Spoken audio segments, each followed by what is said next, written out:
Today on Lulz, Davis and Brian have a philosophical debate about the importance of midterm elections. And finally, Team Lulz delivers the goods. A can't-miss lineup for tonight's Showdown slate, crafted entirely by each player's physical resemblance to their astrological signs. Let's do it. Does he think? I think he thinks this. He thinks this is a go. Vegas Dave thinks this is a go. Hot naked girls doing yoga. What? Why don't you just win like a man? Random.org. Type in 1 for yes, 2 for no, and let the DFS gods pick for you. And I'm absolutely begging you not to dupe us. Please don't dupe us.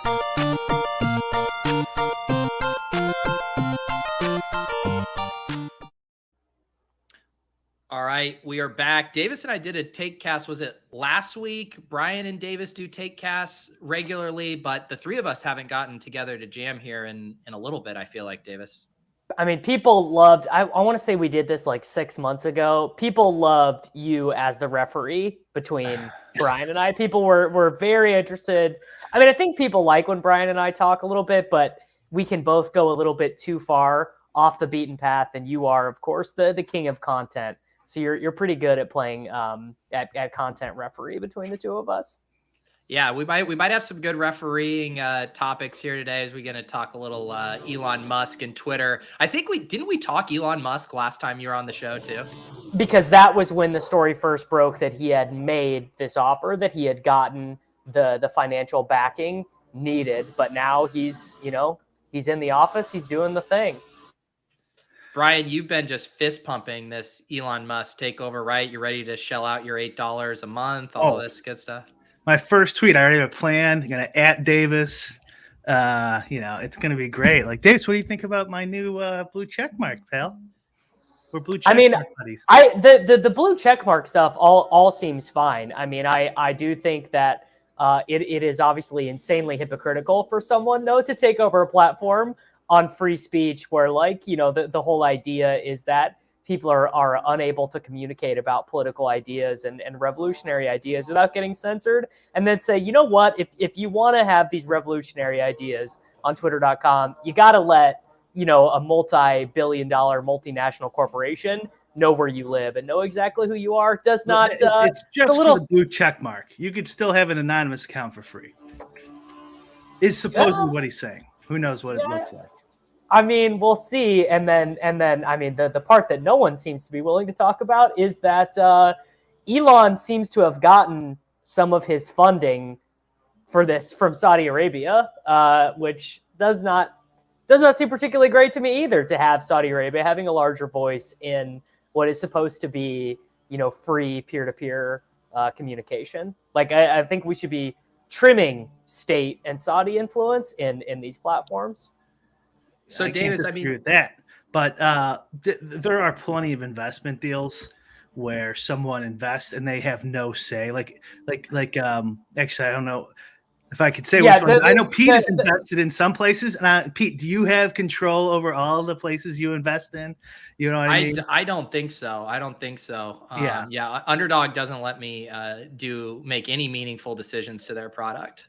Well, the Saudi Arabians famously love to enter into financial deals where they have no say over the product. That's sort of through history, recent history. That's kind of what they're known for. It's almost like, investing, as everyone does, where they have no say and they're trying to make a little extra money. But Twitter, famously, is one of the least profitable mega corporations in existence. It's kind of why this sale was even allowed, is that these geniuses that built this website have never figured out how to make any money off of it. See, I thought about this. The problem with arguing with Elon with you about this is I go, well, then Elon's going to make money. It's going to make it because he famously has made a lot. And then you go, okay, because he sucks. He sucks at running companies. And so no. I think he's great. He clearly realizes he can just pull the levers of the state and make money, and no one will stop him. Let's get to what people really want to know, Davis. If this goes through and you have to pay to have a check mark, are you going to be waving goodbye to your check mark, or are you going to capitulate? Because you'd be the first to admit you like having the check mark. It makes you feel 100%. Warm and cozy. Yes. I think that for the $8, I think I'd do it. I think $8 because the other thing is the $20 thing and still having it, I think would have made you a pariah. I think the only people who would have the $20 check mark would be like New York Times journalists and things like that. I think at $8, I think that it'll almost become ubiquitous. I think everyone will have the $8 check mark. That's sort of my thought. What about you, Brian? Would you pony up for this?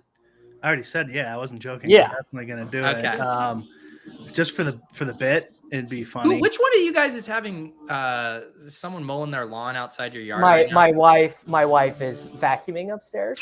Yeah, my wife's doing the lawn. I'm like, Davis, Jesus. She does sometimes. I mean, barely hear it, so doesn't bother me any. I don't know. Yeah, I'll do my best. This would be fun too. Like if you could pay to have different things next to your, like, what if you just had to pay and you got to pick which emoji you got as your verification symbol? That could be fun. I don't hate that. That seems kind of interesting. I mean, so let's talk about a prediction I have. Davis wouldn't bet me on, but kind of disagreed with you me. offered me 150 to 1 odds. No, because you said it's never going to happen. So I was just saying, okay, well, give me unlimited odds. Okay, fair enough. I think that Elon's gonna like buy Rumble or some other platform that's Odyssey or something, or just make his own, and then turn Twitter into, you could also do video with your user base, kind of like a YouTube competitor. Well, it existed, right? Periscope. Yeah, but something bigger than Periscope, and maybe even bring Periscope back, because I think he's definitely allow content creators to monetize, and also, like he says in his tweets, that the $8 is part of that, where Twitter will actually pay you if you, I'm assuming you have a lot of interactions on your tweets or something. I don't know how it's going to happen, but I'm saying he's also going to go an extra step and bring out a video competitor somehow, some way. The video that I heard mentioned in kind of some of his stuff was more of reviving Vine and trying to do the short form stuff to compete with the TikTok and YouTube shorts. Because you already have this, Mr. Beast has been going around and saying how TikTok's going to be dead in a year because they don't have any rev share options for creators. Everyone's going to go to YouTube, where come January, they're going to start to do like a 55-45 rev split with shorts revenue as basically a direct way to be like, hey, come create over here. I wonder if Elon wants to get a piece of that, because in the same way, if you scroll through the TikTok comments on that Mr. Beast comment, everyone's like, I'm not going to shorts. There's no app. It's not as easy to scroll, yada, yada. It's so easy on TikTok. Like, we're all extremely on Twitter all the time, not having to leave to have that experience. Like, if they had that folded in the same way TikTok does, I could see that being pretty compelling for them. I actually just learned this like the other day, that if you click on a video on Twitter and then you scroll up the way you would on TikTok or Instagram, it brings you to another video, like scrolling the same sort of way. I did not know that. That was like a complete surprise to me. The thing is like, also, are people in the United States ever going to start caring about the fact that the Chinese government is literally tracking everything you do on TikTok, or does no one care? I mean, isn't it? I mean, are we getting tracked by the U.S. government and every other app that we use? Like, I think we're just, just on mass data. Listen to the Homeland Security's just on mass data. It's totally okay. They're not watching you have sex with your wives. Okay, you guys are fine. You're paranoid. Yeah. I mean, no, like it's like that's the reason I've never downloaded TikTok, is like the degree to which they are tracking stuff inside your phone is like even more extensive. But honestly, I'm clearly sure there's some shenanigans going on with the Patriot Act, and there's some documented cases already. But the difference is China doesn't have a direct control over your freedom and your money and your taxes, and Chase Bank's not going to listen to China yet, right? And I think China's kind of a red herring. Like, their economy is not as good as people think it is. They have a huge population and problem. Like, because of their one-child policy, they're probably going to be bankrupt in like the next 10, 15 years, and they're going to have some serious problems with it, because they're growing so old they can't pay for all the social programs. We have the same thing, but we're not as old. So. Did you just call for the downfall of the Chinese empire? Is that what I just heard? This is the first I'm hearing of this take, Brian, honestly. Yeah, no, we've talked about it a little before. Remember I said like they're like 60, I can't remember all the stats, but it's like 60% of their agriculture is still done by like hand. by like hand labor. Like they have all builders. sorts of problems in China. It's just a big bugaboo, China, fucking Trump, and I mean, well, the Democrats are doing this now. Fetterman's in these debates, and he's saying China is the biggest problem facing you. This is why the Republicans are so good. They just they have the Democrats now chasing their boogeyman. It's so embarrassing, man. It is really unbelievable. But I do want this on the record. I think there are ways Elon could make Twitter a better user experience and a more viable platform. My concern is that he's so bad at executing some of these really good ideas he has. Like, we're already hearing this stuff about the employees are having to sleep in the offices because they can't go home because Elon has put these artificial deadlines in. And it's like the same thing as, the truck that can, and then he tweets like, oh, the Cybertruck can function as a boat for a short period. And then the engineers are like, absolutely, please do not try this. It absolutely cannot. So that it just feels, I don't know. I hope he makes it better. I'm for the first time in my life, I'm rooting for Elon because I need Twitter for like my livelihood. Do you think he's good at running companies? I mean, I think that's subjective, right? Like he clearly Okay, is. Don't answer that. Don't answer that. Do you think name one person who's good at running companies? Bill Gates, good at running companies. Pretty good. Jeff Bezos. I mean, Steve Jobs very good at marketing. I think a lot of people would say that Apple products are like actually pretty inferior for what they cost, though. Okay, well, he is dead, so I don't know about that. Well, same difference though. Back then. Davis, I'm being dead serious. This vacuuming stuff is almost too much to handle right now. I barely hear it. Do you guys really hear it that much? I'm not kidding. The chat is losing it here. Can't you mute it and go, hey, honey, can you pause for a minute? I'm muted right now. It's your Saint Bernard dog hair, man. It probably takes 4 hours to vacuum. It does take like a good 45 minutes to vacuum my house because the dog crap I have to everywhere. Cut the lawn after this, so I have to do it now. Well, she took the day off of work, so she's doing what she needs to do.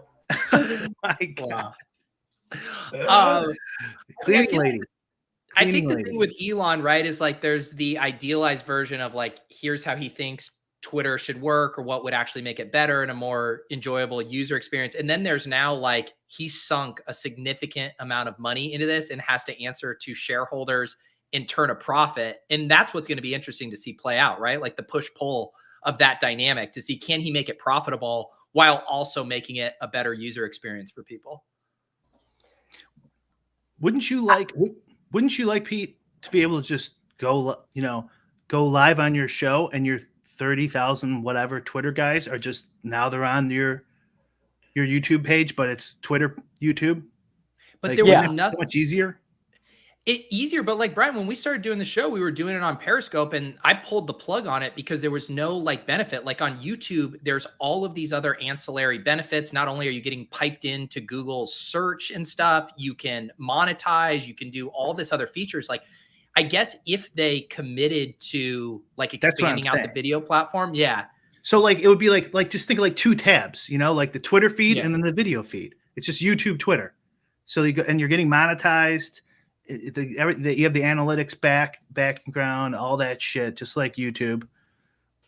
Just buy whatever the best company is, or if they had to copy their tech, I imagine it would take a while. But I mean, the thing is it's just a lot. It's just a lot to build. I mean, how long did it take YouTube to become? That's why they buy it. Buy it then. I have so little it's not even an Elon thing. I just like this is a really monumental undertaking for them to do, and it seems as if the vibe I'm getting is that this whole ownership group wants it to happen really quickly, and it feels like it's not going to happen that quickly. And then you wonder, like, does Elon just get bored? Like, does this become his next, like, I'm gonna fund the Doge devs and then completely give up on it because it's boring to him, like. I love how Elon's thing right now. He's trying to like this is his way to convince people. He's like, you're just gonna spend it on some shitty sugary coffee anyways. Why don't you just buy a Twitter check mark instead? Like, what a weird angle to take. I mean, this is why Brian and his ilk like him, is because he does do this very good job of framing everyone who disagrees with him as wrong and stupid, which is Elon clearly has become very conversant in the language of the internet, where this is what you need to do if you want to be a cool guy on the internet. Everyone who disagrees with you is stupid, and it doesn't matter if you're wrong anyways, because caring about anything is stupid. Can I comment on Chris G's comment there? I swear to God, when I saw the lib meme, the lib meme of the dude, not that one, but just like the general ones, I'm like, fuck, it is me. Wait, which one is it that looks it's like the shaved head, glasses, beard guy. It's just the classic lib meme guy. Yeah. And I'm like, son of a bitch. That does look. And my buddy too, who is I'm a lib. He's a huge lib. I'm like, he looks exactly like the meme. We have the same glasses and stuff, And I'm like, God, everyone in Chicago kind of. And then I start looking around when I'm walking in the city. I'm like, fuck, we all walk around. We all have the same look, same beard and glasses, shaved head. What do you guys think of this take? Because this is a whole other. I totally agree with this. So Pious Devil says anonymity and social media truly has been poisonous to our collective social health. And I do agree with this to an extent, but Davis, you get trolls all the time. It's not even anonymity. It's just being on a keyboard. There's plenty of people that have their real name out there that will still say awful, vile stuff. But you're anonymous relatively. And I wanted to get Brian's take on this too. So like, it's so funny. I sent out this dipshit tweet about Chase Claypool during the trade deadline, and all these like real football people got a hold of it. It went like semi-viral on like real football Twitter. And they were all like, this guy doesn't know football. He doesn't, like team record and bio guy. And it is really astonishing. Like, people will just say anything on the internet. And that related to me because Elon said in his grand post or whatever, freedom of speech is really important to me, but qualified it like all good status boys would qualify it. He said, freedom of speech without consequences would be awful. So then that made me think, like, he's just the same fucking guy. He is going to do the same thing, but he's just going to limit the people he wants to limit, and at the end, all the people in power, Brian, they're all the same. It's hard to argue with most of that. Like I don't know where Elon's, and he put together this committee with some pretty questionable people in terms of liberty and free speech. So he might just, let like Jordan Peterson back on and that's it, or something, just like some obvious, who's the other obvious one? The Onion, but on the right, what the hell are they called? God damn it. The Babylon B guys, right? Like he'll let them back on, but then he won't let on whatever. Just like look at these quote tweets, dude. How do you get vaulted into this corner of the internet here? So I started responding to people, and then I was like, these people have so little overlap of understanding of the world the same as me. It's not even worth it. It's legitimately, it was not even worth it to try and generate an understanding with these people. I actually like your use of alien wide receiver. It's like a good comp for what Claypool is, which is just like this freaky athletic guy that hasn't like put it all together. I don't know why people are like objecting to that characterization, because it honestly encompasses the part where he doesn't play football in a normal way. Yes. That is like all and everyone with a brain. Not these people responding as if I care. So I think a lot of people. I think a lot of people who found, and look, some of these tweets. Who's Theo Ash? That's what I'm saying. It's like it got all out there in like the real, like the guy from The Ringer, Steven Ruiz, responded to it, and I'm like, I'm just not talking to you people about this because you don't get it. What gets these people excited is like, a really big quarterback hit or whatever, or their team grinding out, a 17-13 win. Like they don't understand the perspective of like It just was not worth talking to these people. So I responded to like 4 people and then just got like nothing but the worst results back. So I just deleted all the tweets and it's just like, I'm not like Roquan Smith. This is the crazy thing about this. I didn't think we were going to go down this alley.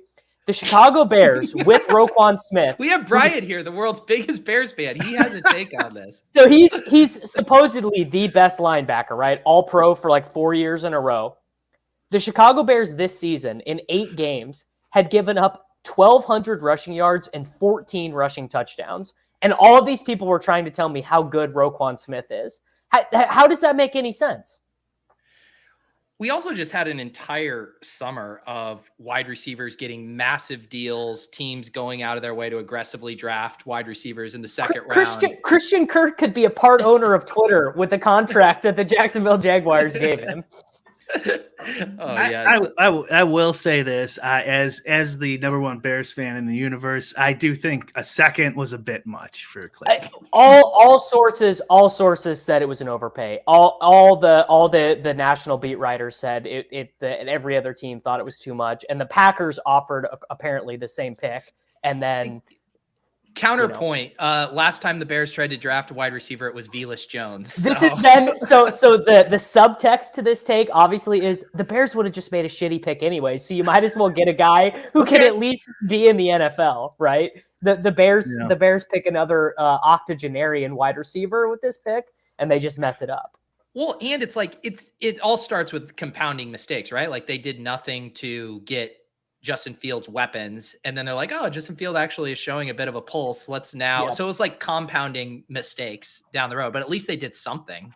I don't mind it. They're just so poorly run. It's annoying, and I don't even care anymore. But like, it's like, what are you doing? They might get bailed out. You don't like. Have you been watching the games? They might get bailed out from all this horrible decision making because Fields might have figured it out. Yeah, because they're on every island game somehow. The Bears are just still so popular. Bears and Broncos. The Bears and the Broncos. Yeah. I know. I was like, when they made the Smith trade, it's like, oh my God, they're actually going to try and rebuild. It's a smart move. Finally done. And then the next day, like, no. We're trading that pick for Claypool. It's like, ugh. I mean, here's Montgomery.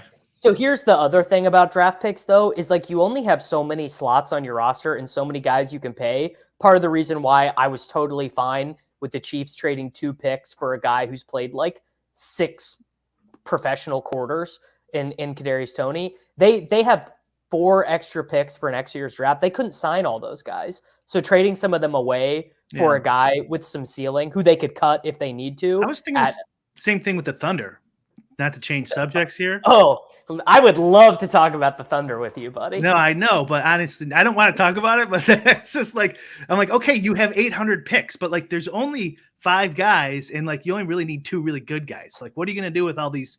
15? Well, they already have their 2 really good guys. They already have the 2 guys who are going to be on their team the next time they win a championship in Shea and Chet. Chet, the guy who hasn't played Joel Embiid didn't play his rookie season either. Yeah, he didn't shit either. That's not true. But they already started doing this. They traded 3 first-round picks to move up like 5 spots to get a guy who perfectly fits. Yeah, he's doing it. I was just saying though, once they had all these picks, it's like, because man, you can't just draft all these guys. You can't. It's like this is the same thing. I'm in this dynasty league. I'm in a lot of these dynasty leagues where I have these bad teams, and I have like 4 first-round picks this upcoming year, and like I'm okay overpaying to get like a super premium asset at this point, because once you have a backload of assets, you can overpay on the market just to get a guy who makes you marginally better on the field. That's kind of the luxury that acquiring the assets allows you. This is true in anything in life. In football, though, don't you guys think like football and basketball are completely opposite in that way? In football, you could take 20 picks. You could redo your whole roster. The Bears could redo their whole roster if they got like 20 picks in the next 2 years or 30 picks in the next 2 years, and it might actually work. NBA, no, the 20 picks isn't going to do shit for you unless 2 or 3 of those picks are absolute fucking studs. The need for true high end, one of the 10 best. The Herschel guys. Walker trade, just exhibit. He's a policeman. Yeah, the policeman next trade. senator from Alabama. Yeah. Yeah. Do you get the NBA talk reminded me? Do you guys have any takes on Overtime Elite? Have you guys seen what they're doing with these? I love it. Yeah. I think it's really cool. I think there's going to be a huge problem for their business model though when the NBA it's set for 2 seasons from now. They're eliminating the one and done rule, so you can just be 18 years old and go straight to the NBA. So I think it makes a lot of sense right now. Like I think Bronny might even do that instead of going to a college, but pretty soon it's going to be obsolete. Yeah, Brian, are you familiar with what's going on with Overtime Elite? No. It's like this new professional basketball league for 16 to 20-year-olds, kind of another alternative to college or G League. And they've courted some of these really interesting prospects. There's a couple of these twins who I think are projected to be really high picks. And then they've also just been dominating with kind of like their social media presence. They film all these highlights and they have like really elite guys coming through to play against these guys. And I feel like my TikTok feed, I get like Overtime Elite highlight footage like all the time. Now they seem to just be getting some buzz and momentum. Cool. I'm all for it, man. For decades, I wanted college players to get paid in any of these sports that they can make funny. It's ridiculous that they held them back. So yeah, hey, and they get players get minimum salary of $100K, a signing bonus, and they get shares in Overtime's larger business, which I think is a cool kind of model to bring people in. And they've also gotten some pretty big names like on their board of directors, Pau Gasol, Carmelo, Jay Williams. So it seems like they're building in a pretty smart way and attracting more and more of these younger players. I want to say that maybe they had a top 3 pick last year, or I guess he was on the G League Ignite. The guy was on the G League Ignite. Where does Victor Wembanyama? Where does he? Which league is he in? What I thought is he in? I thought he was in the D League or something. No. Honestly, I have no idea. I guess he's in the French league right now. So I'm wrong anyway. The Metro 92 of the LNB Pro A, whatever the fuck. Have you seen this Wembanyama kid? Have you seen him, Brian? Well, you haven't seen this guy? I don't know. Dude, Davis, you want to use an alien reference to a player? How about this? If Chase Claypool is an alien, Victor Wembanyama is Thanos. I mean, it's dude. He can like show Brian here some. Yeah, we need some highlights here. Like Victor Wembanyama can like dribble like Allen Iverson. He can shoot threes on the move like Kevin Durant. He's 7'4". He's got like a 10-foot wingspan. I mean, it's this. This is like watch. I can't even verbalize how insane he is. Or the react. Well, that was this. We got boring. Oh, he's the super tall Look dude. at that closeout block though. Yeah. He's the super tall dude in the black jersey. Let's see. Wow, he hit a tip in after a missed layup and a block. That was impressive, guys. Never seen that before. I mean, the other crazy thing about this year's draft class is that there is like a Donovan Mitchell level prospect guard in Scoot Henderson too. So it's like it's the all-time tanking year. But all the tanking teams have started out the year winning games. The Jazz and the Spurs and the Thunder all have winning records like 2 weeks into the season. What pick did Mitchell go? Like 13 or something? Didn't he? Wasn't he late? I'm saying like Donovan Mitchell, like the guy he is as now. Of now, like, yeah. Yes, yeah. I'm saying like he could be the guy that Donovan Mitchell is right now as like his ceiling comp. I gotta say, guys, not impressed by this Victor Wembanyama. Who does impress you, Brian? Elon. Yeah.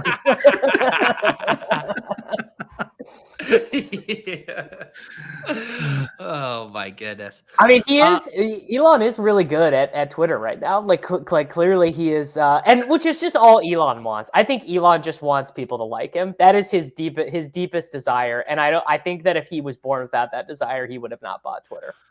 Well, I mean, everyone wants to feel like they belong and are liked. And then if you're one of the richest men on the planet and have accomplished everything you want, like, isn't that in your like hierarchy of needs? Like that's the only thing he even has to attempt for in life is just to be liked. He's got everything else situated. Well, I would argue he's probably not self-actualized, so he actually hasn't got to the top of the mountain. That's have you seen those memes, bro? I would actually argue he seems like a deeply insecure person, which, like, I mean, Probably, that's no criticism. I mean, a lot of us are deeply insecure, and there's nothing wrong with being what he that. preaches. Did you see he's got like 9 kids with 9 different women or something like that? It's like, hey, he's trying to stop that. He thinks there's going to be an underpopulation problem, and he's I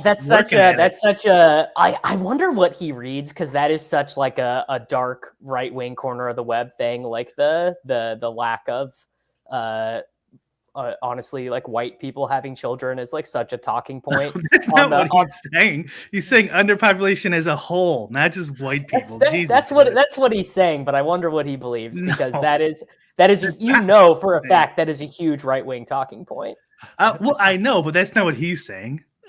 Sure. I like Nick's comment here. Elon turning into the Russell Wilson of billionaires. He kind of is. Yeah, he is. Yeah. He should have done high knees into the Twitter instead of bringing in the sink. Well, Elon is the typical, in a way, like keyboard warrior too, where he's like funny on Twitter and then you hear him actually talking and you're like, God, this guy's a loser. I think it's pretty clear. Oh, I think he said he has Asperger's, he has autism. So now I'm really Ryan defending his billionaire king. Interesting. I had not heard that, but it's, I mean, yeah, you can see it. In the end, I'm for the first, like I said earlier, I'm now actually rooting for him because I spend so much time on Twitter and I need Twitter professionally. I would love for this to be successful. It would be amazing if he made it where, like, what if there was, like, instead of having to use Patreon and stuff, we could just put premium podcast stuff right on Twitter. People wouldn't have to sign up for a new account. They have a wallet right in Twitter and all. Like, that would be amazing. What if you could chart, like, Davis, you probably get I get so many fucking start sit questions now. I think mainly because of like SiriusXM stuff I get. Like, if I could just charge, like, all right, if you want to send me $5 to answer your start sit question, I'll reply to it. Like, what if you could turn some features on like that? I feel like that would be good. Yeah, like this is like this thread is a pay thread or something. Like if you respond to it. Yeah. Or maybe it's like a monetization thread, like where Twitter pays out of that $8 pool. Is anyone having, because I have seen they have those super follow things, right? Have you heard about anyone doing those or having any success with that? Denny has them turned on. Does he? Yeah, I don't know what it gets. I mean, here's the thing. I would do that if like you super followed me and that just meant that I would answer whatever your start sit or your like dynasty football trade question is. I would do that for sure. I just haven't set it up. I mean, I could do that. Yeah, they got it. I always think about that Henry Ford quote, Pete, that I like so much. If the people ask me, if I asked the customer what we should do, they would have said faster horses. Right. And it's like, we're just these dummies, who don't know how to code, going like, I want this and that. And like, somebody's got to figure it out. And like, I do have my hesitations with Elon, obviously, but I just think it's fucking hilarious. So I love him right now. And he does seem like the type of guy who could at least bring in people who could kind of solve some of these issues and maybe produce something that we haven't thought of. That's actually pretty fucking cool. Like YouTube, like my kind of semi joke about YouTube is like, if you went in the 90s, Davis might be a little too young for this, but like if you went in the 90s and you went to some company and go, here's what I want to do. I want to have a website where public access TV, but for everybody. I remember go like, get out of my office. Public access TV is the biggest piece of shit of all time. But that's all YouTube is public access TV for everybody with easy access. People just making their own shows. There's very little difference. It's just on the internet. And so like, true. If somebody tried to sell that back then, no one would have bought it. And so like, now it's like, no, of course YouTube was a great idea, but back then people were laughing. And so who knows what these guys are going to come up with. But what is, I guess in the end, what I would say is like, what has Elon really innovated? I guess people say the rockets are a big innovation, but electric cars are not an innovation, and not even. You don't have to. I mean, obviously he could probably code, but you don't have to code to be a good leader of a company and know who should be in what place and how resources should be used. And all these complicated things that we have no idea what they're doing in an industry we know nothing about, right? Like these guys don't have to be in there with fucking a wrench building the goddamn rocket and shit, right? Like some people are just better at it building companies than others, just like everything else. There's LeBron James in companies too. It's not just in athletics or music, right? The Pareto principle applies to every sector. And so like, hopefully he's one of those guys and we all benefit from it. I still think just also too, it's interesting how integral Twitter is into our lives. And when you look at like mainstream media consumption, like it's for like most of my friends are not hanging out on Twitter. They'll be on Instagram. Maybe some of them are on TikTok now, definitely YouTube, but like Twitter is definitely like, if you're a creator, if you are in sports, news, industries where like real-time information is valuable. But I just don't think I don't know that many people outside of our like internet circle who are as criminally online as we are with Twitter. Do you think their lives must be better, man? This is a good. That brings up a good question. If Elon, I know Instagram's owned by Facebook, but let's say it wasn't. If he bought Instagram, would there have been an uproar? No, because Instagram's not important. No, right? No. If he would have bought Facebook, would there have been an uproar? Maybe a little bit. Is Elon less evil than Zuckerberg? 100%. But my point is, I don't think that's why people are in an uproar. Well, a lot of people are saying it's who uses Twitter and what do they use it for? Politicians use it, newspaper use it. It's a place to get easy stories, and it's easy to share them with your friends. Well, and a lot of people just don't. A lot of people just don't like Elon because they've been told not to like Elon. That's definitely part of it. Well, I think you might want to look in the mirror on that one, pal. I don't like Elon because he directly goes against a lot of the things that I believe in. Not because making AOC, the world a better place. Freedom of speech. Elon is all down. Elon is all down for making the world a better place as long as he's finds a way to financially benefit from it. The profit motive is the greatest motive we have for incentivizing someone to behave in a way that is that resources can be distributed. Davis, I don't know how many times I got to fucking tell you that. You should get hired as Sam Bankman-Fried's PR team. You'd fit right in. Yeah. Pete, do you know that Brian has not kept up on Sam Bankman-Fried, like trying to become the president of crypto, like Twitter? I will admit, I don't know if I've been keeping up on this either. So fill me in.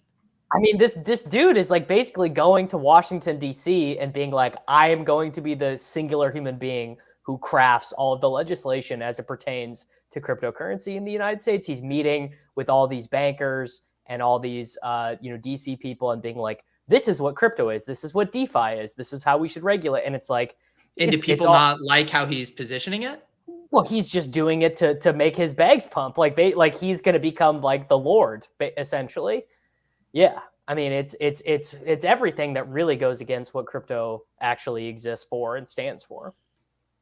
Like he's just using his, truly massive wealth that he has generated to pump his own bags and influence. And he's what, FTX? What's the exchange he owns? Yeah, FTX. But isn't he a big philanthropist too? I have some philanthropists here in Chicago. Yeah, he's giving away a ton of money. Yes. Yeah.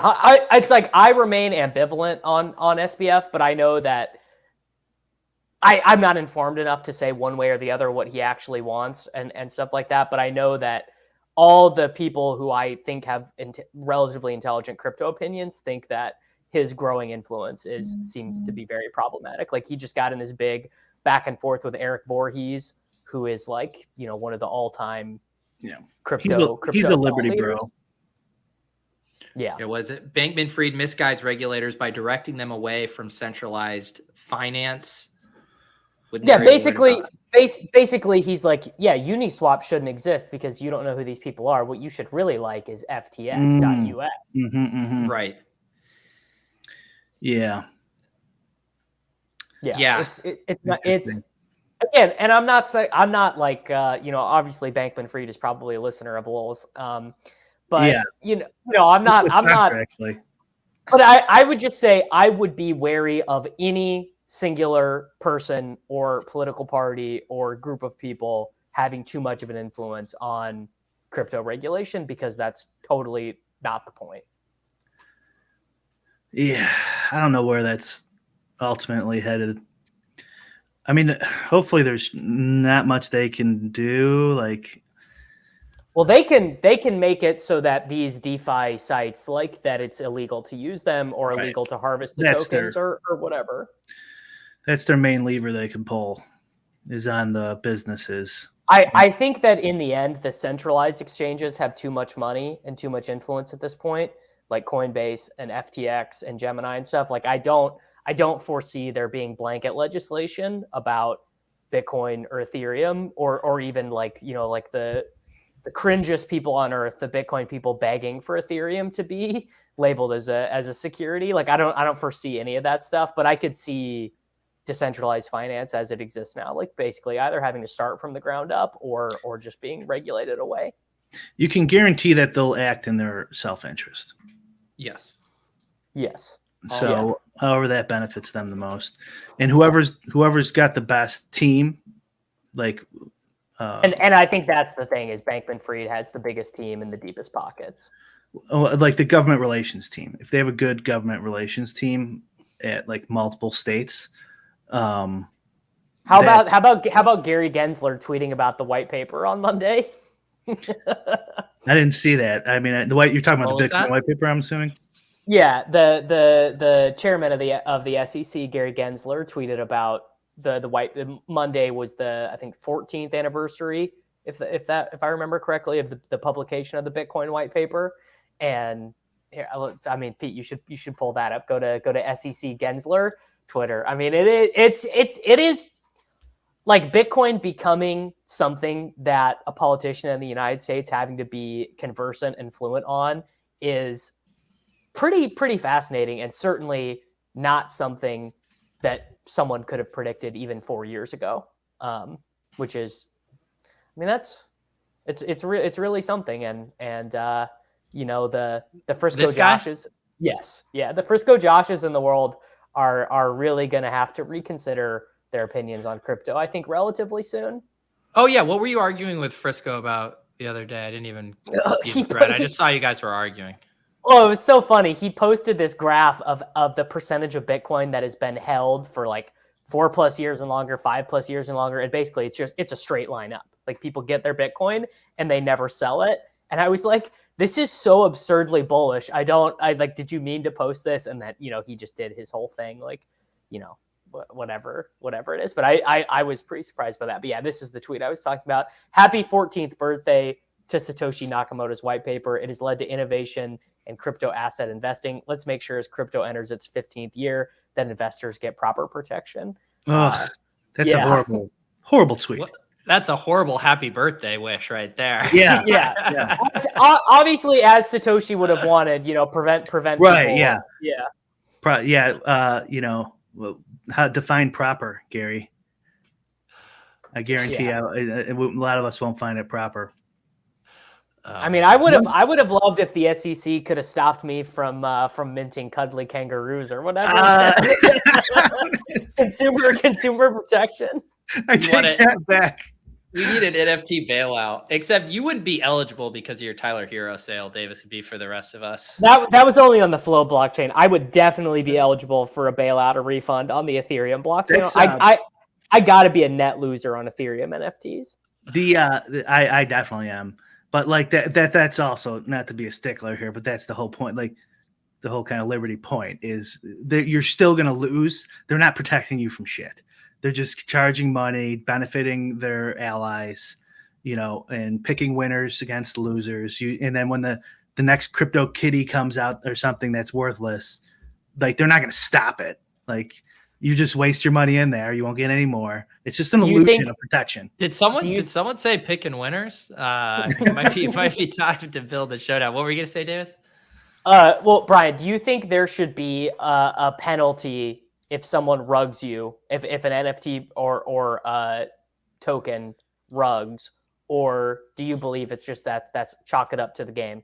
No, yeah, any sort of fraud or anything like that would, even in a pure Liberty Bro society, would have some sort of contractual obligation that would have to be arbitrated. In our case, it would be the civil court system, most likely.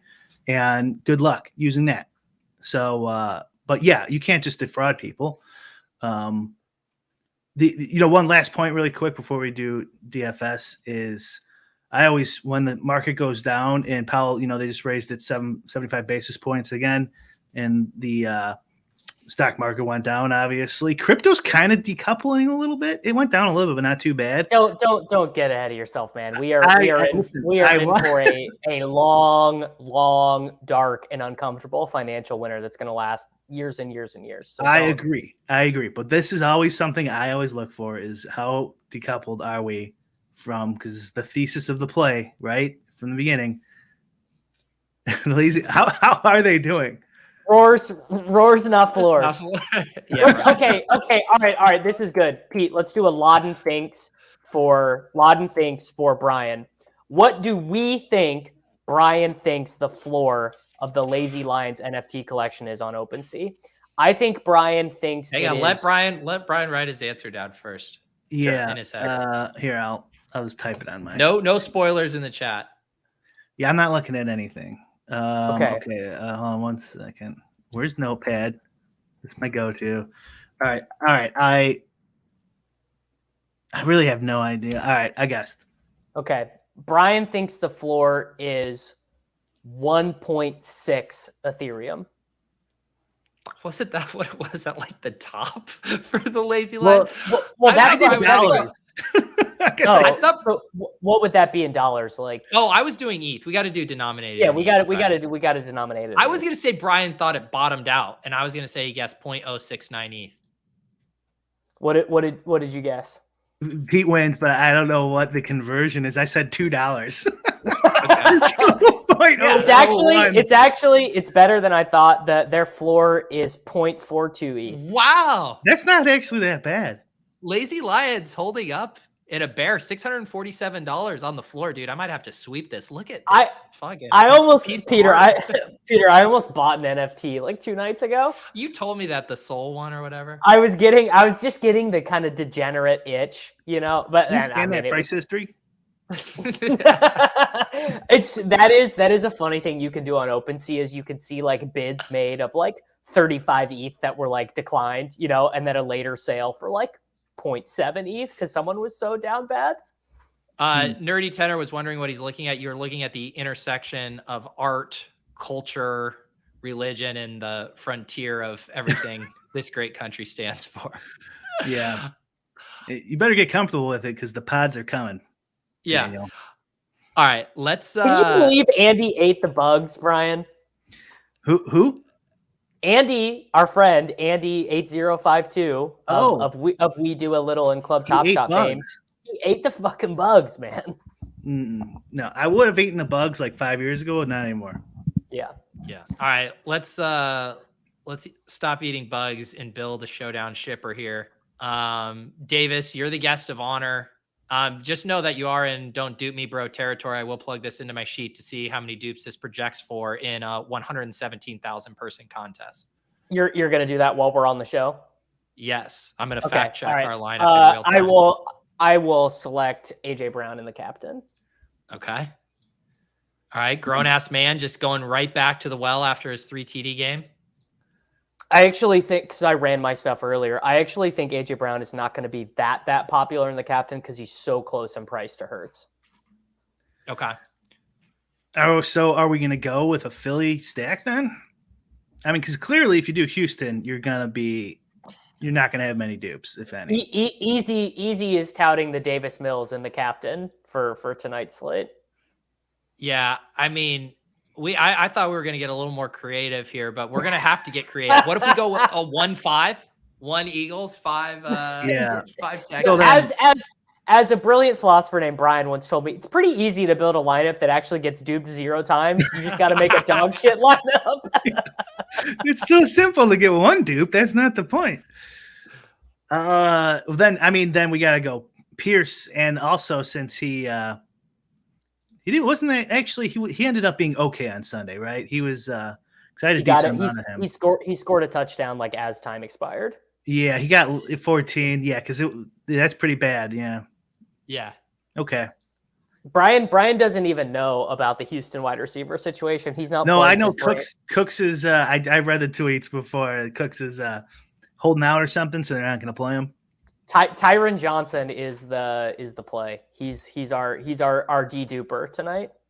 All right, it's my turn. I was looking at the Sims versus projected ownership earlier, and our boy, and by our boy, I don't know what that means, but Kayemi Fairbairn was looking pretty good to me. See, I think that's horrible. I think that he's like the stone worst play of the night because Davis, we're trying to solo ship 500K, not build a lineup that the chat likes. But okay? what percentage of the time does Kayemi Fairbairn end up optimal over one of the 3 Texans tight ends? I can literally tell you all of 37 point or no.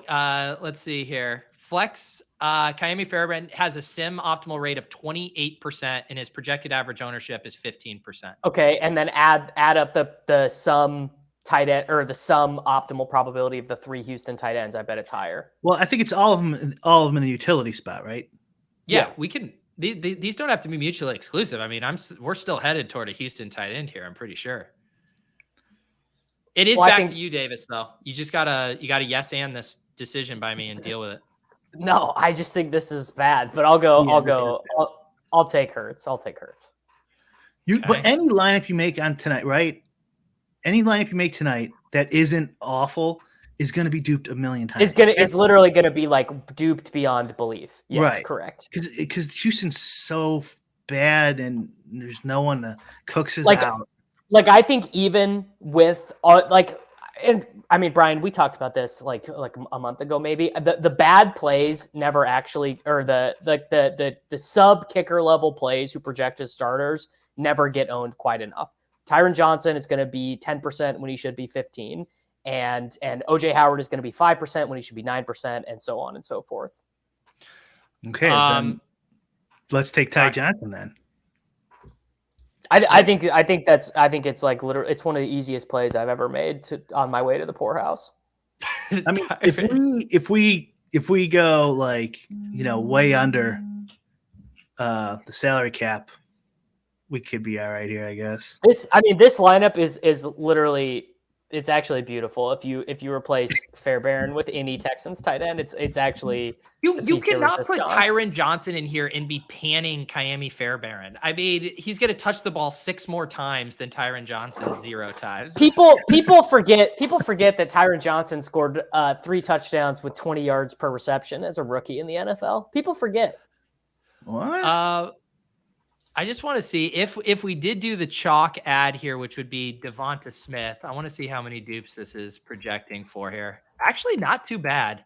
Yeah, because we got Fairbairn in there. Fairbairn and Johnson is going to be a really low duplicated combo. It says this should be sub 10 dupes.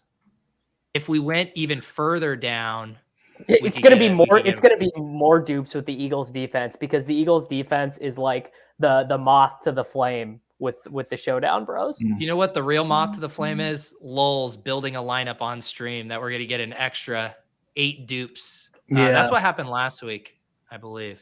Yeah. There you go. Yes, you can make this exact same lineup, but put in a more dupey player. That sounds great.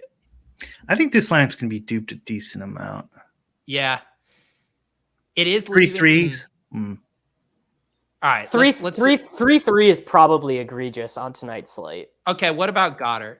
Does Goddard help us out a bit? No, that just takes it down. What about another shitty Houston guy and just Philip Dorsett lineup that is garbage and no one will do? Philip Dorsett.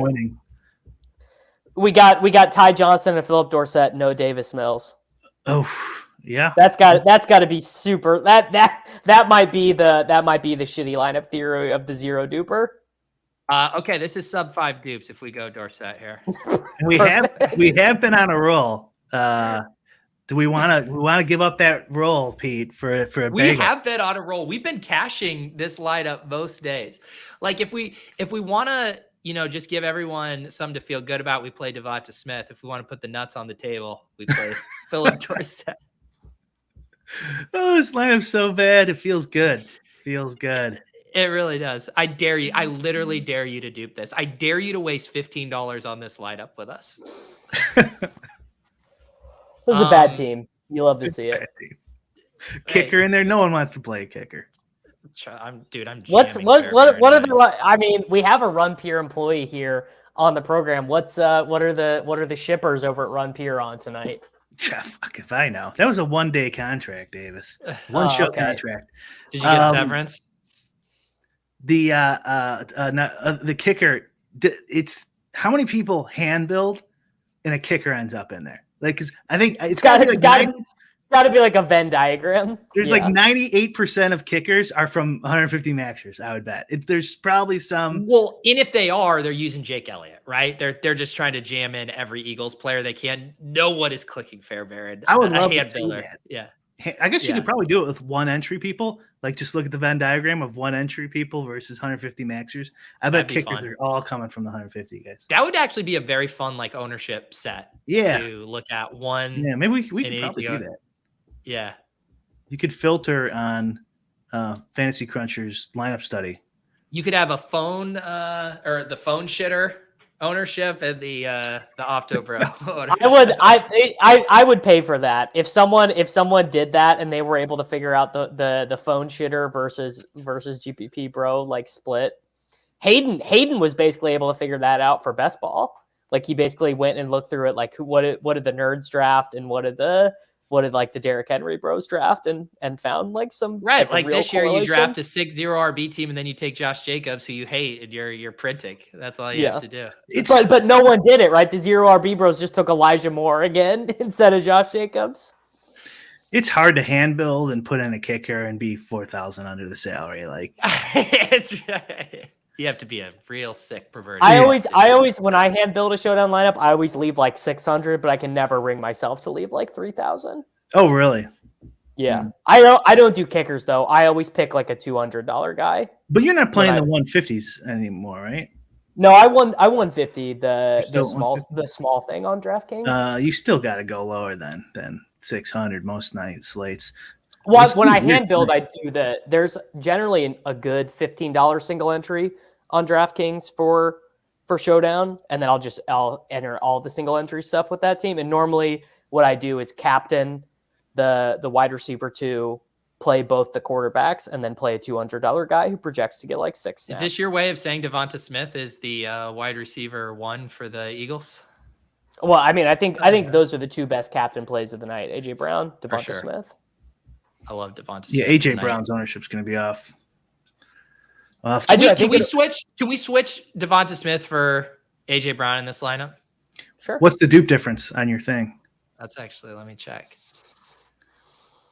It might not even be that big of a difference. Davis, give us an outro here why I looked this up. Everyone, thank you for listening to Lowell's / the Takecast.